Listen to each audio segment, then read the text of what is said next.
Have you ever wondered what the downside of superpowers would ever be? I think that's something we need to take a look at. Cue the intro.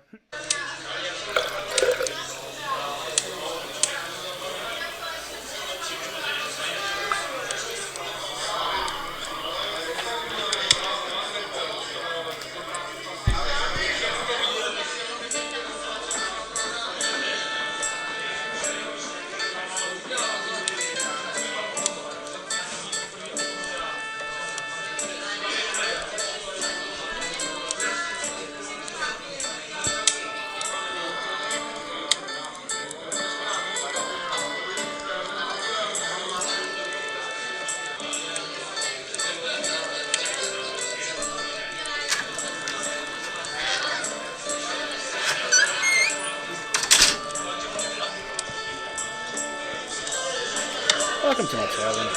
How can I help? Hello, everyone. Welcome to A Day in the Tavern. A wonderful, wonderful podcast that I've started doing. Very geek-based podcast, all about geek and nerdy things in the world. We've now come to our 7th episode, which means I am done.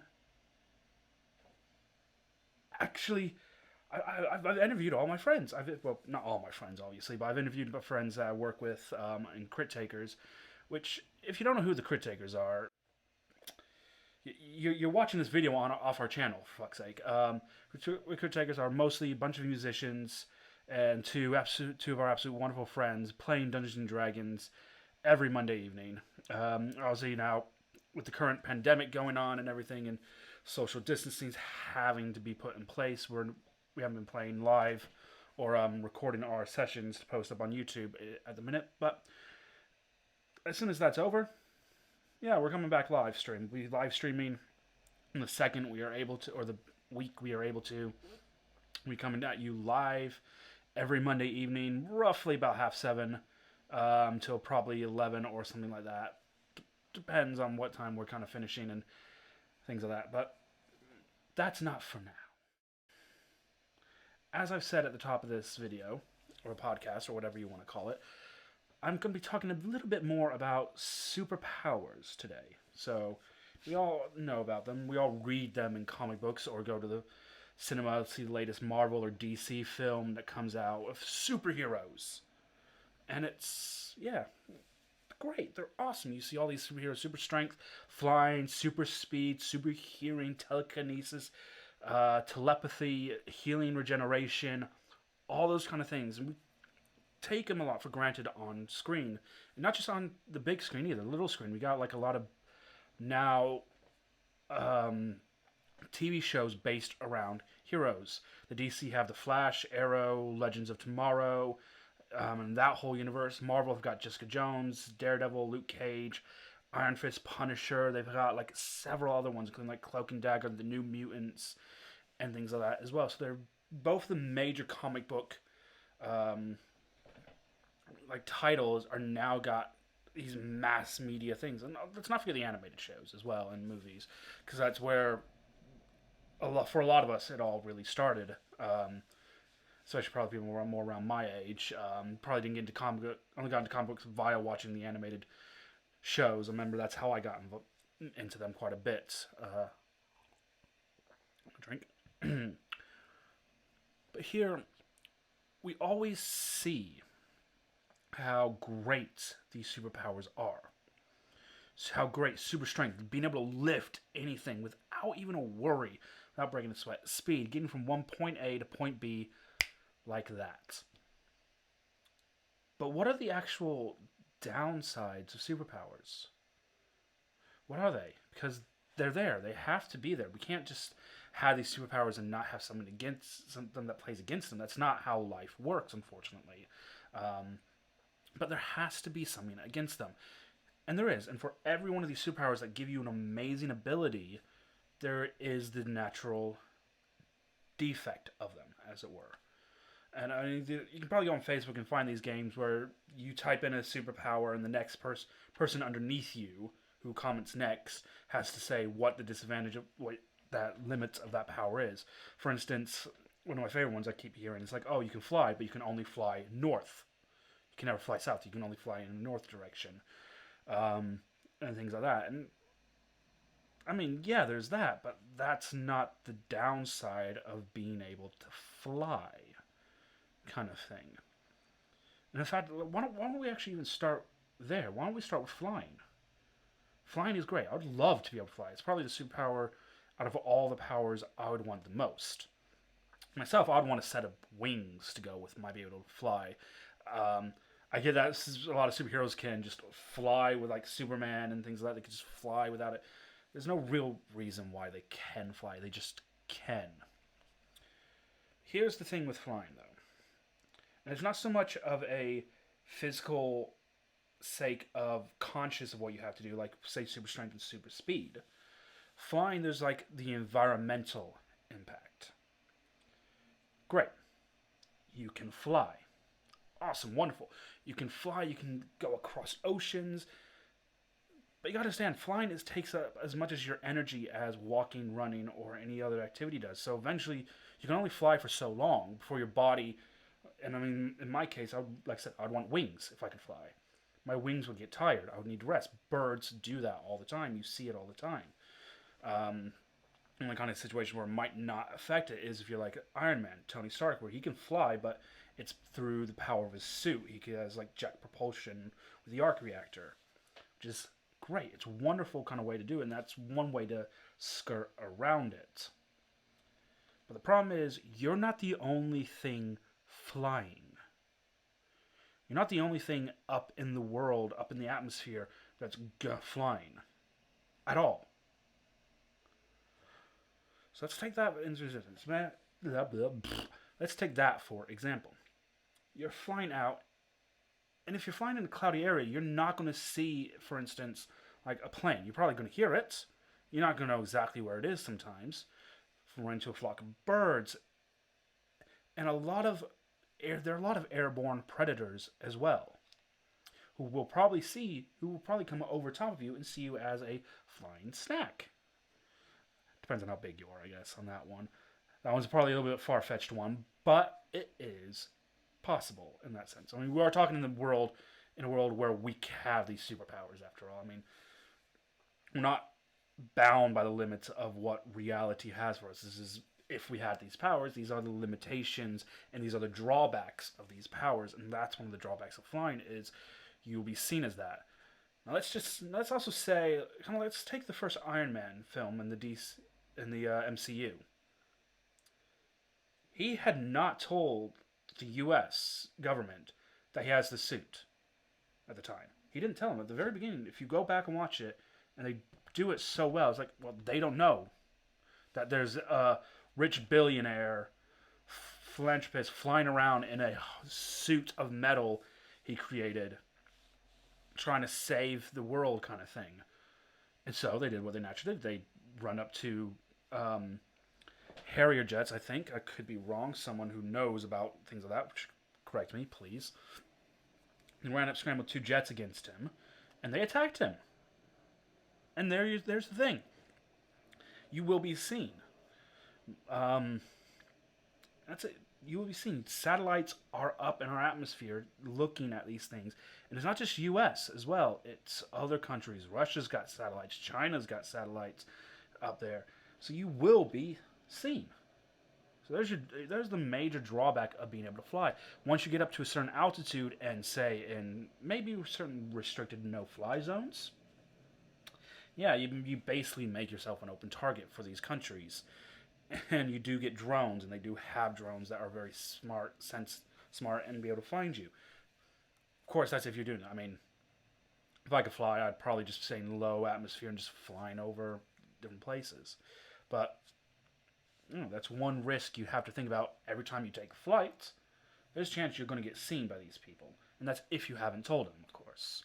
And then if you do tell them, well, then that's another whole issue, which could affect all these superpowers. You tell the wrong person, or the wrong people find out you have them, you're just a government experiment away from being horrible, or trying to be made into a super soldier serum, or things like that. That's something that can affect all of it, but flying especially. At least I think, anyways. That's the problem with flying there. Great, wonderful. Fly, great, perfect. It will come back to get you, though, in those ways. And imagine if you have stealth jets, you don't hear. Stealth bombers, you don't hear. If you get too close to a plane on the outside, are you going to know where exactly it is in a cloudy day when all you can hear is the engines going? Get up behind you before you know it, whoom, you're through that turbine, done. So there's the downside of flying. And as much as I know I'm basing this not in reality, of course, and things like that, I'm not trying to take away the superpowers you want.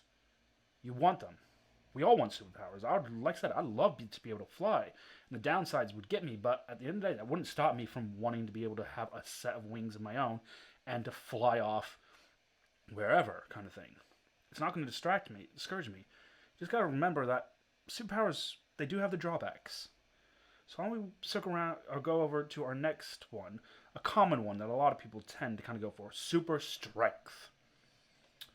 Yeah, I like that idea. I like the idea of being super strong. Being able to just lift anything, no problem.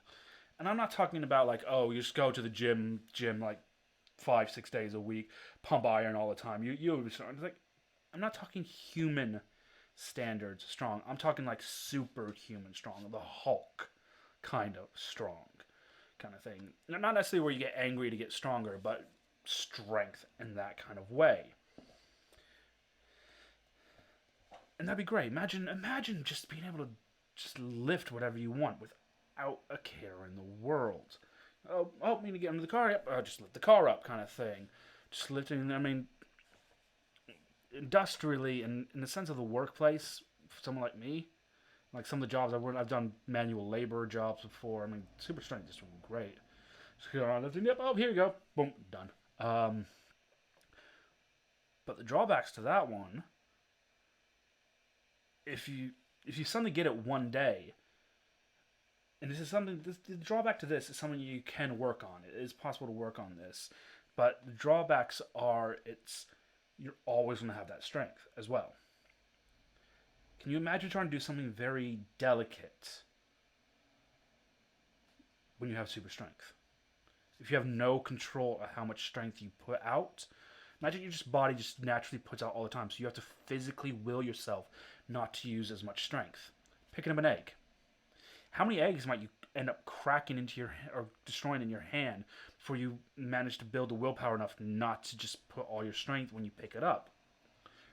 Opening the door. We've seen this like several times in I think TV shows and movies where characters have just been given, here's super strength for no reason.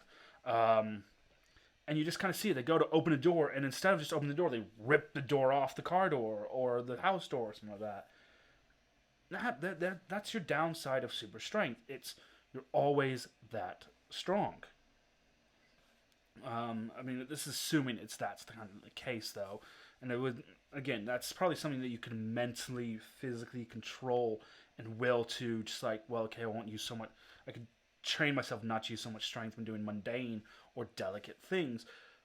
But if you just had here's super strength, I think it partly showed a bit of that, how it worked in the first Captain America film, the first Avenger, where he just like, super serum's gone in, and I'll touch up on another kind of side that you see in that film as well, but you just kind of see his strength does kind of come into quite a bit of it, and he just like knocks things over, rips things off without realizing. It's like, yeah, you're super strong now.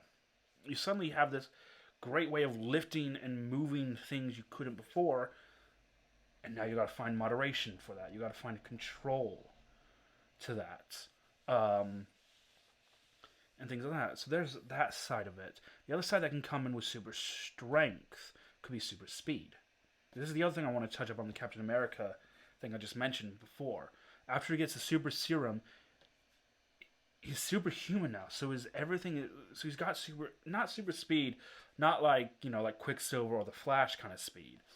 But I mean, that's just a basic of I can run faster than the average human. Because kind of thing. And you see, like, he kind of loses a little bit of control at the beginning when he's just, like, trying to, all right, I can really run now, kind of thing. But let's then push over to, like, Quicksilver and the Flash. And obviously, the Flash is faster. This has been figured out. Sorry to my fellow Marvel fans who prefer Quicksilver over the Flash. Flash can move so quick he can actually phase through solid objects. Quicksilver's never been able to show, or from what I can understand, to be that fast. But super strength and super speed kind of go hand in hand in that sense of, well, now you're super fast. And the issue with that is, well, there's several issues with super speed, actually. Not just one. The first issue that comes to mind with super speed is, well, now your body, your mind, your metabolism, everything is now going at that speed. Doesn't matter. You're just going at that speed regardless. And so when everyone else is moving several times slower than you are, you have to make a physical consciousness to be that slow as well. Can you imagine trying talking the first time you get super speed? You think like girls from California talk quick. You'd be talking quicker than them. They wouldn't even understand what word you're saying, kind of thing. I say girls, but high school girl, American high school girls. Anyone who's ever watched like a teen comedy, best set in America, will understand that sometimes, yeah, they could talk stupidly quick, and it's like, wait, what did you say there? Someone with super speed, like, yeah, that's still slow to me. And there's the problem. That's slow. Imagine what a normal person. Imagine how I'm talking now. But instead, you have super speed, so it just it's that. I mean, I'm not going to do a whole sentence of that. It's just going to really mess the whole thing up. But that's it. Super speed. There's the first downside of super speed. Second, and I've already touched on this a little bit, your metabolism. So your stomach, your body, the way it processes food and everything is super speeded up as well. It's not just your legs. It's not just your legs, like you can move fast. Your entire body is put into super speed. You have to physically start eating more and more often to keep your metabolism up. You have to drink more to keep your body regulating and things like that. And there's the other side. It's the only time I think I've seen this, to my knowledge, in any mainstream media stuff, is The Boys. First season of The Boys with A-Train, they say that you need to keep eating, you need to eat. And he worked out like there's like so much food or calories he has to eat just to maintain his body strength on a normal basis. That's dangerous. Imagine, well, not dangerous. I mean, if you have super speed, your body can the metabolism of your body can digest it quicker and things like that. But it's just insane. See, that's the other side with super speed. It's like you have to then constantly be eating. So not only do you have to, and it's not like a switch. I mean, I'm sure there's a superhero out there with super speed and they can just switch it on and off. But it's not like that. Super speed's never been portrayed as that. That's it. There's 3 of your superpowers now, and there's your drawbacks to all of them. The only one that so far that doesn't have the biggest, worst drawbacks, as far as I'm concerned, is still flying. And that's what it is. It is what it is. I hate using that phrase, but it's true. But there's so many other things with being super fast that could just be a downside, same as super strength. Imagine always being the one that has to, oh, well, he's the strongest, he might as well do it. And it's like, or the fastest, like, oh, you could just pop out there and be back in no time. So people are always going to rely on you on that. Probably not really a drawback there, but I thought I'd kind of put it in just for the sake of it. But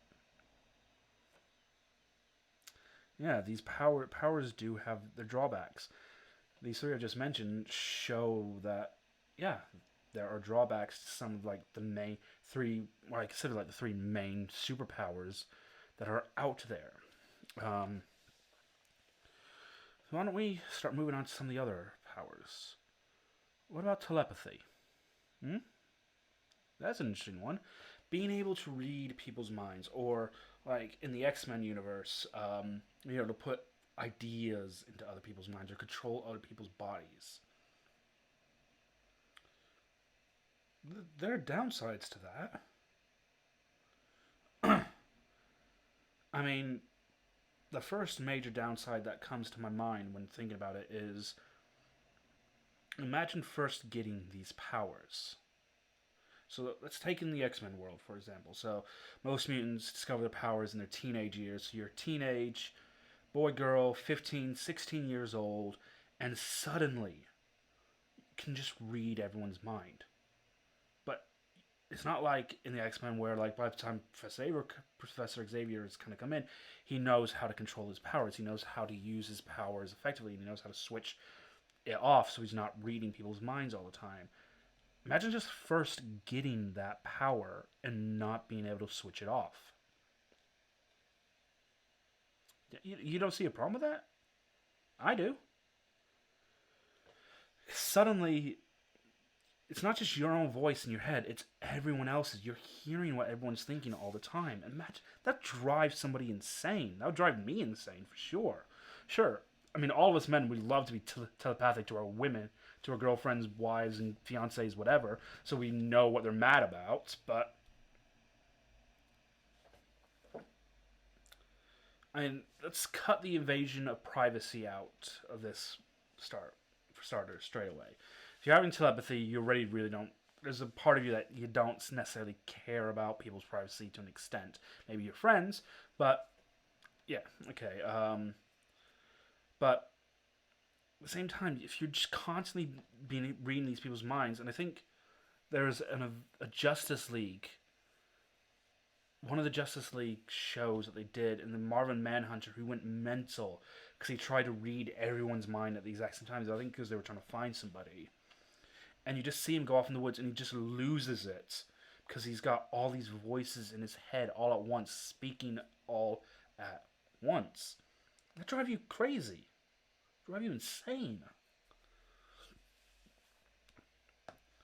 Obviously, there are several upsides to having telepathy, though, of course. Then the other downsides. Imagine if you just get used to, like, reading people's minds. No one can plan a surprise party for you. They can read your mind and find out what's fucking going on.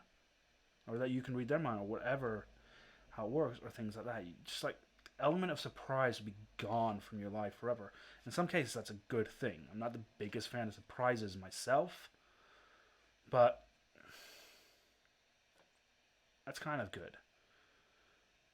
Let's flip over from telepathy to telekinesis.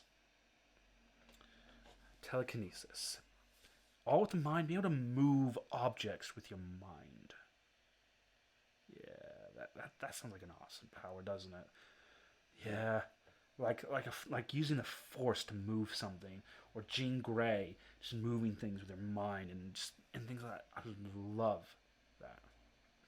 I just love the idea of just doing things, and I mean, I've grew up with Star Wars quite a bit, and so I like the idea of the Force and being able to move things like that. But imagine being solely dependent on that. Or imagine, like, first getting the powers. A lot of these situations I am talking about, yes, it's like you first get these powers. And this is where the immediate drawback is. And it's like, well, yeah, you can't talk about having superpowers without what it's going to be like the first week, month, year with that power. Because, yeah, you're not going to be able to control yourself straight away. It's going to take a lot of control. Imagine first getting telekinesis and trying to move something. What if you're not able to focus your mind right? I mean, this stuff that can go back to telepathy as well. Imagine you try to focus your mind to, say, move a cup. Instead of moving the cup, you move the plate next to it or something like that. It's like you can't... it's mental focus. Same with telepathy. Blah, blah, blah. Telepathy. Same with that. It's like you're trying to focus and move something or reach out to something. And yes, I prefer the idea of using your hand physically, like as if you're kind of grabbing it with your hand still, but it's at a distance away. I still like that idea myself. So now let's fast forward a bit. Say you now have full control. You got this sense of telekinesis. Talk long enough, your tongue will become blah blah blah.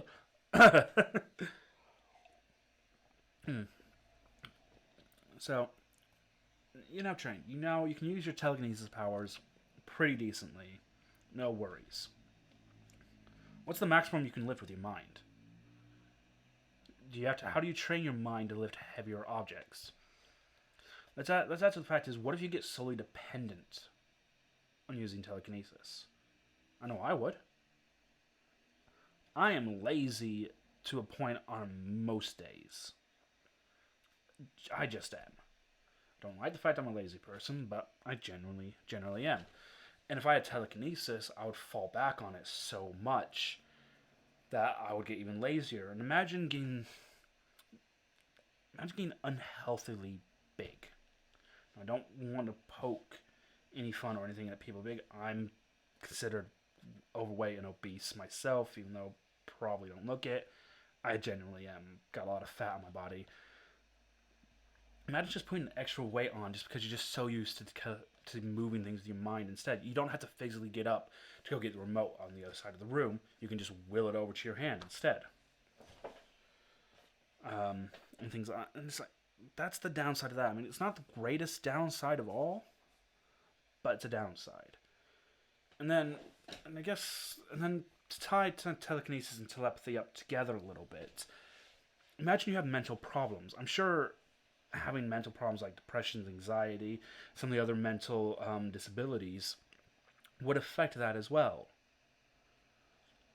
And you can't say that you'll never have them. Everyone suffers from some form of mental problems somewhere in their life, whether they realize it or not. It's a different question. But I mean, I've dealt with anxiety so much in my life. And imagine just having that going through your mind, and then trying to read someone else's mind or moving something with that same mind. It's going to affect you, and it's going to impact you in a way you don't want it to impact you. Life. This is what I'm kind of doing. I'm adding these life situations into these superpowers. So what would you say like the next major superpower is? I don't mind talking about some of the smaller ones. I'll get on to them a little bit. What would you say the next major one is? Regeneration? I'd say so. Healing factor, as I like to kind of call it. We mostly see it better portrayed in the Marvel side in X-Men, with Wolverine, Deadpool, and Sabretooth. They all have the mutant healing factor. They all can heal their wounds rapidly, cut open. You see it with like vampires, werewolves, I think, as well, and things like that, where they could just heal quickly. Now that's, next to flying, that's the one I would love the most. The other side of it is, and we've seen this, like especially in like the X-Men, is when you get this healing factor, you just have a extendedly long life. Because your body is always healing itself. It's always repairing damaged cells and things like that. Great. Here's the downside to that. And it's the standard downside with the immortality question. Your friends and family are going to die around you. Can you go 100 years with that much heartbreak? Can you go 1,000 years with that much heartbreak? Can you go 10,000 years with that much heartbreak? I know some people say, like, oh, the memories of them will keep them alive and this, that, and the other. It's like, fine. But I'm not talking about that. I'm talking about watching your friends die around you. Or what if you're trying to keep it a secret? What if you don't want the world to know that you're immortal or have this healing factor or can live forever? You have to keep moving. You have to keep going around and changing your name, changing who you are, probably changing your physical look every so often just to make it make things seem plausible. It's going to get to you one day. And again, that comes back down to it's going to affect you mentally.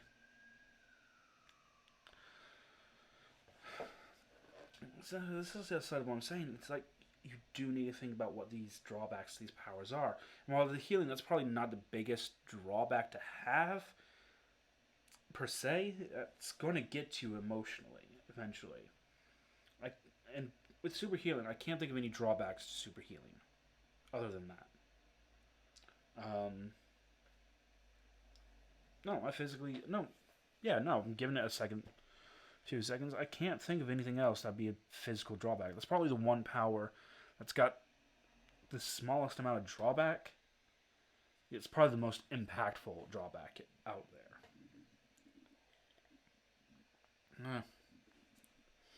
I mean, I guess it depends on the kind of healing you have as well. You could have Wolverines Healing, which is basically cut, scars, come back, or his heightened mutant ability, heightened mutant healing, which I think is like one comic book series where he managed to recover and bring his entire body back from one drop of blood. Can you replace limbs with this healing? Could you? Or is it just I get a scar and it heals up? Like I can never get cancer kind of thing, or shit like that. What was it? And what about offspring? Do they get your super healing factor thing as well? That's probably another video discussion or another discussion to have with some other people as well. And those are the things you got to think about, though. So what? Name like the top 6, I think, major superpowers that people can have. Or have I? What's the next one you go along with this? Another one I'd hear quite a bit. Going invisible. People would love to be able to turn invisible. My instant thought runs to 15, 16-year-old boys in high school or upper school here in England wanting to go invisible, just to be in the girls' changing room or something like that. That's the first instinct I can think of people wanting to go invisible. Because that's the side of it you think about. You don't think about, well, what are the practical things of being invisible are? I can't think of anything real practical to be invisible for. Unless you're some secret agent or spy or something like that. Yeah. And being invisible in that case would be great. And then that, I can't think of anything real practical with invisibility. So there's the first instance of being drawback, being able to turn invisible. If you can do it, well, people are going to automatically assume that you're some kind of perv or pervert or whatever. Second point, and this was portrayed nicely, I believe, in The Boys. And I think Fantastic Four kind of did a nice little show on this as well, because it was like the suits they wore in space were the only things that were compatible to their powers. And that's when you go invisible. Do your clothes you wear go invisible as well? I'm not going to say. I don't think they would. Imagine every time you wanted to be truly invisible, you had to be naked to be really invisible. Anytime, if you're wearing clothing, it's like, yep, oh no, I can see you. Yeah, I can see your clothing you're wearing. Nope. When you go invisible, it's just your physical self. So there's that drawback. It's like, no matter if you wanted to go invisible, well, you'd have to undress completely naked to be fully invisible. I can see that being such a major drawback. So there's your main set of superpowers that most people tend to go for when you're asked, like, yeah, okay, I'll take those powers. So so I went onto Facebook through my actual channel, the actual page I have on Facebook, A Day in the Tavern. Shared it, and mainly only got it shared through my Facebook page, my personal Facebook page.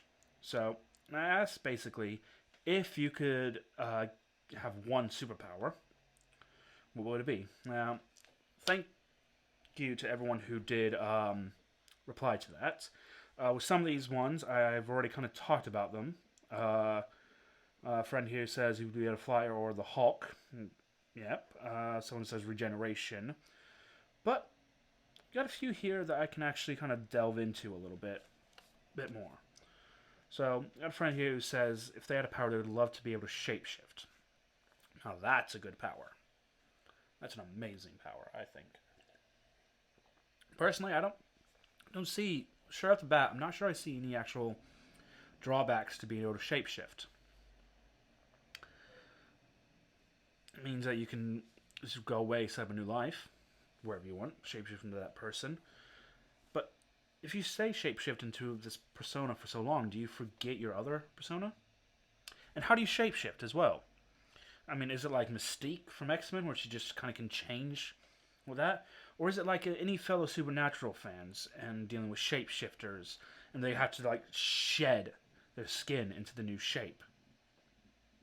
I thought this was interesting. I like they said, or like Chameleon. I think in Spider-Man's Rogue Gallery has this thing. He has like the technology to change. Again, I personally don't see any immediate downside to that one. I mean, it's not the ones I've kind of thought about in the last week to think like, okay, well, let me kind of figure out what these drawbacks to these powers are. And shapeshifting, I can't see any actual downside to shapeshifting. I think I might have just found a superpower that actually has no disadvantages or drawbacks. Damn. That's good. So next one here, now this one's been mentioned twice. In two different kind of ways. So a friend of mine has put down here time manipulation. So that could be open to that's one that's open to an interpretation in so many different ways. I like that. I like when you can have something that can be interpreted in a lot of different ways. But yeah, so interpret that in different ways. So manipulating time, so stopping time, rewinding time, fast forwarding time. Those are the three instances I can think of time manipulation. So let's say you can stop time for a short while. How long can you stop it for? How does that affect your physical body as well? Because you can stop time around you, but your physical sense of moving in time is still going forward while everything else around you is stopped. I'm sure maybe you can use that time manipulation side and rewind your body to match up and sync up every time. Or fast forward and things like that. So there's so many clumsy things that can be done with time, because time is such a bad fabrication of things. And I mean, time itself, while time in a sense does exist, a natural phenomenon, time, the way we see it, is a man-made thing. Time is out there. It is. Things move forward. There's a steady forward progression of time in the world. But this concept of how we put it in seconds, minutes, hours, days, weeks, months, years, decades, centuries, that's man-made. We've made it. We said that this amount of passing is a second. This amount of passing is a minute. This is a second. Every 60 seconds is a minute. Every 60 minutes is an hour. Every 24 hours equals to a day. Every 7 days equals to a week. Every so many days make up to these months that we made up, and every year, so forth and so forth. Time manipulation. The only other side I can think about time manipulation is teleporting through time as well. And I partly like the idea of that, because that could be such a unique superpower, and I don't think we've really seen it in any superhero adaptation. I think the closest we've probably seen that is Doctor Who. Now, I'm not the biggest Doctor Who fan, not since David Tennant stopped being the Doctor, at least, anyways. But imagine having that power. You can teleport yourself and transport yourself to any point in time. Preferably, probably going to history would probably be a bit better. Now, here is the major drawback to time manipulation or stopping time. There's another friend of mine put here.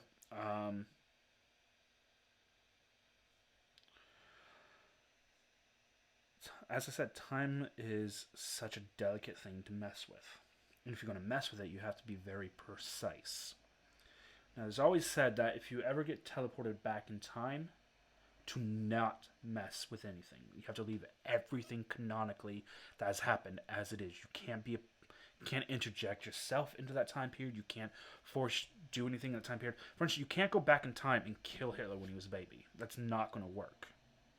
Because that's going to mess up the timeline, and different things are going to end up with a different outcome for a future. So there's the immediate thing. You can't mess with time. Time manipulation. I like the idea of it. Don't get me wrong. Being able to stop time around you and do things. Imagine just, it can almost seem like you're teleporting or super speed or things like that. It'd be great. Imagine stopping time, sleeping, and going to sleep, then restarting time when you wake up. You'd have endless amount of time, all the time to do whatever you need to do. Oh, I'm feeling tired now. I'm going to stop time for a few hours, go to sleep, wake up, maybe have something to eat, get back to what I was doing in real time. That'd be amazing. But imagine how that can mess time up. So the issue with that is more devastating for everything and not just yourself. There's another one here. So a friend of mine here has commented on two different things. So the first one, he says, to be able to communicate the exact meaning of what I want to say without any misunderstanding. And that's an odd one. I mean, that's definitely a unique one. I can't think of any superheroes with that particular power. But I like unique ones like that because it's unique. So imagine, like, regardless of who you're talking to, you can get your point across all the time. No mix up. But that's a very far-fetched one. And I mean, when we think superpowers, we don't think everyday life. We think, I'm learning to battle, I want a superpower. That's what we think. So we think everyday. We don't think about everyday life. But he's put into that one also actual magic. So here is such a good one for me. So we're talking about magic. So in the Marvel Universe, like Doctor Strange, Baron Mordo, in the Dark Dimension, DC, Dr. Fate, Constantine, and things like that. So magic has had a portray sense. I mean, we can go deep into Hellboy. Has such a beautiful sense of what magic is. And with magic, we're then also deeping into the realm of fantasy. Middle-earth, Warcraft, Diablo, Dungeons and Dragons, magic. And magic as a superpower can be... Is it really a superpower, or is it just some cosmic force out there? I'll put it down as a superpower for the sake of this. I have my own reservation on what magic is, especially in the hero-verse, especially because magic is a wide thought thing. It's not just specifically pointed into comic books.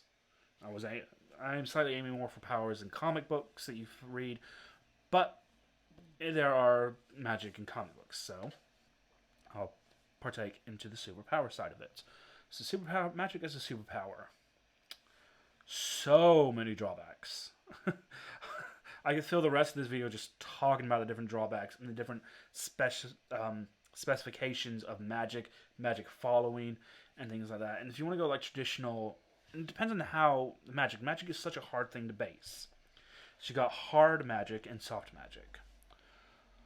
Hard magic is more like the Force. This is what you can do with it. End of. Soft magic is a lot more to Harry Potter, where the limits are whatever you can do, whatever you can achieve, and whatever you can think of. So there's two different elements to it. I like to kind of put it down to the more of it's whatever you can achieve side of it all. I like that side of magic a bit more, or that concept, which still then leads to its own problems. Imagine if you're trying to wizard style. So I'm going to take the Dungeons and Dragon classes into this one as a point, because it's going to be the best way to describe how it's going to be. So the classes in D&D that can use magic, there are two different ways of doing it. There's the prepared way, so things like your druids, clerics, and wizards, They have to like prepare their spells. They have components for these spells. They have to make things up. Wizards especially have like these ritual spells, which like, and when you say think like ritual spells, you immediately think cauldron, bubbling, whatever, eye of newt, something of toad or something like that. And then you have the what I call the instant magic. That's the sorcerers, warlocks, bards area where they don't need all these components and things. It just they cast the magic and it's done. And I think that's where your hard and soft magic really comes in. Your hard magic is definitely your wizard. Your soft magic is your sorcerer, basically. And the drawbacks, so much on both sides, aren't real. Imagine starting off sorcerer, just like trying to get these spells right and not doing it, or all it takes is like the mispronunciation. If it's like a verbal something you have to say, the spell can go wrong. You could target the wrong person with the spell if you're not dead on aim or things like that. Your hands, I mean, Doctor Strange, they worked on that so much. It's like a lot with their hand stuff, and you saw him struggle at first to do it because his hands were broken. It's like it took training. Flip over to the proper wizard side, and it's like, what if you the wrong components? Too much of this, too little of that, and things like that. It's like the downsides to magic as a superpower are endless. And it's more of a power that takes practice and time. Unless you're just given these powers by somebody, and here you go and do an Eldritch Blast 4 times per round. Now, didn't get too many friends who commented. But the last one that was commented one is another really good one. This one we've seen definitely a good few times, and it's teleportation. Now, this one, I think you can definitely mark this up there with one of the kind of more requested superpowers out there. And the idea of teleporting, it is a good one. And there are different forms and mode of teleporting. So in the X-Men franchise, you see there's 2 different forms of teleporting in the X-Men franchise. You got the Nightcrawler way, which is poof, and his drawback is he has to physically see where he's teleporting, otherwise he can't teleport. And he says like he can wind up in a tree, in a wall or something, and that would be disastrous. Or Blink from the X-Men series, who she can teleport away as far away as the moon itself. And she doesn't even have to physically be the one teleporting either. She can just make a portal and they go. Which then leads to the Rick and Morty side of it. Side of teleportation where you have a portal gun.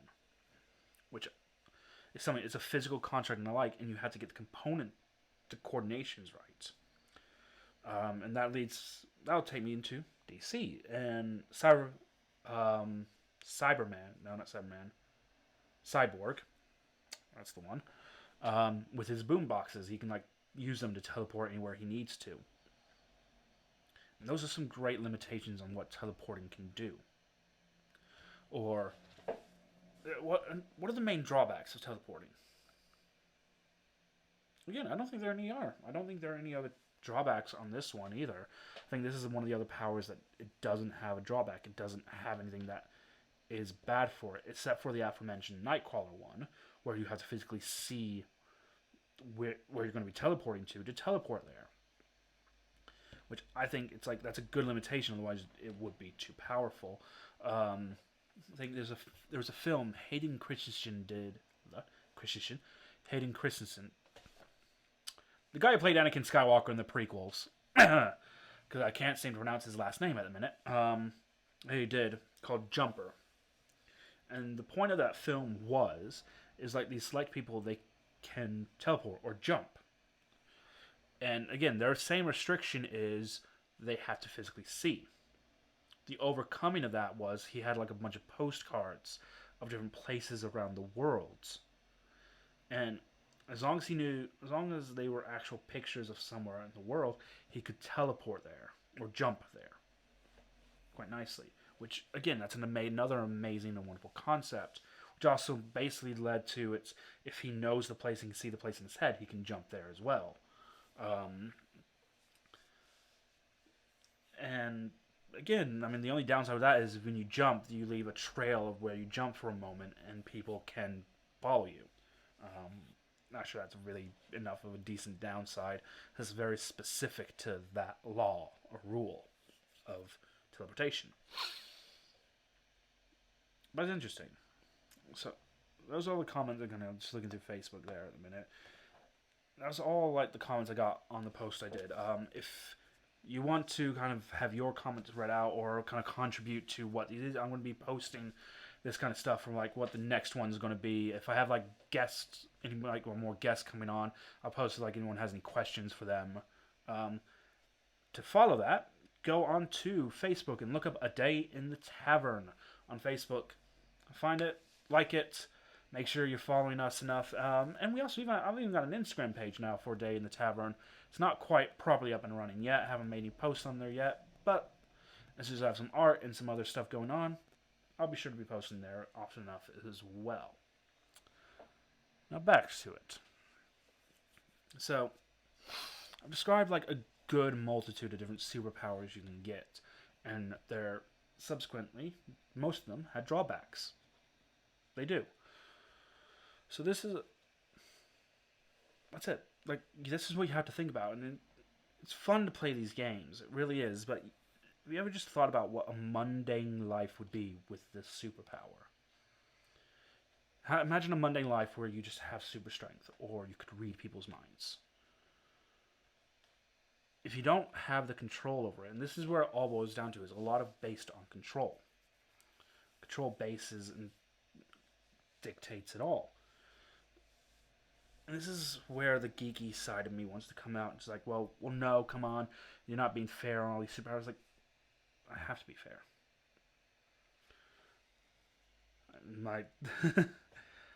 It's just how it is. I'm kind of stalling a little bit for time because I don't write scripts for this. This is all just like free flow for me. But yeah, so what are some of the other like kind of superpowers out there? Well, for that, we kind of have to delve in a little bit into X-Men, basically. So the X-Men are probably the best place to go for this sense of superpowers because there's like a wide range of powers these people have. There's all different mutations, hence into that. So you have ones like Bobby Drake who can create ice around him. You have Magma, who's fire. Storm, who can create and control the weather. So what are the drawbacks to some of these powers? A lot of it is your personal control and how much you're willing to limit yourself. That's basically it. And that's basically what I've been saying this entire podcast. It's down to how much you can control and physically control yourself to not go off the rails. And here's another question for you all. Please answer me in the comments. If you had one of these superpowers, would you be able to control yourself with them? Or would you just go on a rampage? Would you just turn evil? I'd maybe stick to it for a day or a week. Until eventually I started using these powers for my own personal gain. And I think most of us probably would be in that same bracket. Oh, yeah, we like to think we'd be the hero. We'd like to think that. I'd like to think I'd be the hero. Imagine if I get my power to fly. I'd go off saving people from burning buildings, getting cats out of trees and shit like that. I'd just be flying around and fucking doing loop-de-loops in the air for myself. Find a way to just like lord it over other people. That's one thing I want to get to you guys. That's on Facebook. Now I'm asking here on the YouTube. The YouTube. Wow, mate. Wow. What superpower would you like to have? You've only one. You can only have one. And what do you think the drawbacks of it are? And lastly, would you use it as a force of good or a force of evil? Would you be a righteous person of super strength? Lifting things out of the way for people, using your super speed to help people? Would you use your telepathy to read people's minds all the time? Gain access to high government places? Use your telekinesis to move things and make things hazardous for people? It's all up to what you want to do. And it depends on the limitations of what your power gives you as well. That's the one thing I kind of didn't. I've talked a little bit about throughout this as well. It's you get these powers, and I'm just kind of giving the box and like they're always on, or and things like that. You don't get a chance to switch them off. A lot of these times when these comic books and people are making up these rules, they have like rules to how the powers work. So in some cases, you can switch the power off, or switch it on and switch it on, or sometimes it's just permanently on. You can't switch it off, so it's a limitation on you. Now, I'll leave the rest to you, though. What are you going to do? What are you going to pick? And what would your rules and terms of it be? Could you switch it off? Is it always going to be stuck on for you? Or will you let someone else decide that judgment? I look forward to hearing your answers, everyone. And until next time, you all visit my little lonely tavern. Come here for a drink or three. I invite you all to keep on drinking and keep on having fun. Until next time, everybody. See ya.